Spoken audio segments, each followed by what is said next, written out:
Hi Pacers, this week I have a bit of a core challenge for you. And what you'll notice this clinic in particular is before any of our challenges, I'm sneaking in a little bit of rolling. So for this week's core challenge, before you even start the exercises, I want you to start off with 30 seconds to a minute at a minimum, grabbing one of your recovery foam rolling tools. And I want you to spend some time on your lower back, mid back, upper back, and your neck if it's appropriate. Just kind of checking in, seeing if you've got some spots that are a little tight, that need to be loosened up.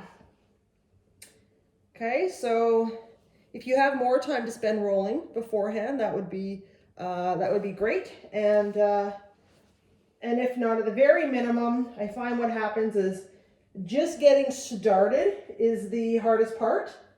And usually once you get going, you find areas that feel really, really good, and you'll end up spending more than 30 seconds to a minute on those areas because you'll notice that they need your attention. Okay, so I'm going to just kick you off with that. You can come back to that or stay there a little longer and pause the video.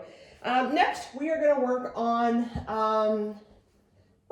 some heel drops, sort of a little eggshell heel droppy workout, or exercise. So some of you got this from the winter clinic. It's a good one. Flexion on the ankles, 90 degrees here. My lower back stays pressed into the mat. So you want to make sure at no time do you have a gap that's being created underneath your spine. So the other thing that you want to make sure is that your knees aren't coming forward. So you want to make sure that your knees and your hips and ankles are at a 90-degree angle. Arms are up in the air, pressing back into the ground. We're going to drop opposite arm and opposite leg, nice and slowly down and back up. And you're going to do 8 to 10 on each side. Now, if this feels challenging for you, and more importantly, if you notice that your lower back is coming off the ground, maybe take your arms out of it. You can lower your heels a little closer to your glute. The longer the lever, the harder the exercise. If you're finding it difficult, just take away some of that long extension of the leg. And you can also go here as a good starting point if you want to and if you need to. Okay, so you're going to do 8 to 10 of those on each side. Next, we're going to go into an exercise for the core and for the glutes, a little bit of hip work here. So my bottom leg is flexed at, I don't even know what degree that is, 45 degrees, I guess. My top leg is straight. Both of my ankles have flexion on them, meaning my toes are flexed up towards my shins. My shoulder's in line with my elbow. My other arm's gonna come on my hip. And what I'm gonna do is I'm gonna lift my hips up and forward. And when I get into that position, I'm then gonna abduct my leg up, hold for 2 counts and lower it. So it kind of goes like this. I'm gonna lift up and forward. I'm gonna abduct that top leg and hold it for 2 counts, lower it, and back to starting position for 1. And I'm pressing into the elbow. My shoulder is supporting that. 2, 3,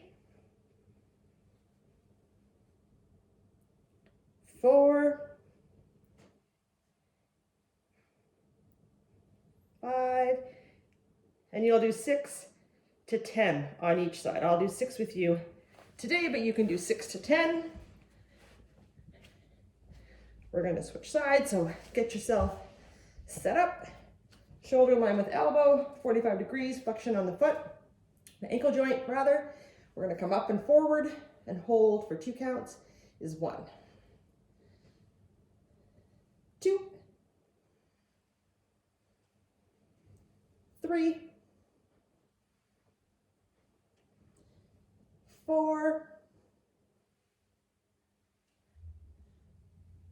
5. I might have rushed those first few. Sorry, you guys.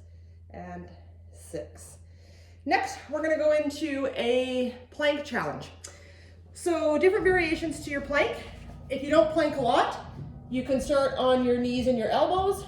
If not, you can pop up on your feet and elbows. You can go feet and hands, and you also have the option to shoulder tap. If you are shoulder tapping, you can do 6 to 10 on each side. If you're holding your plank, you're doing that for 30 seconds to a minute. This week's challenge is a 7-day challenge. So you're doing 3 exercises at least one time through for 7 days in a row. Good luck, have fun with it.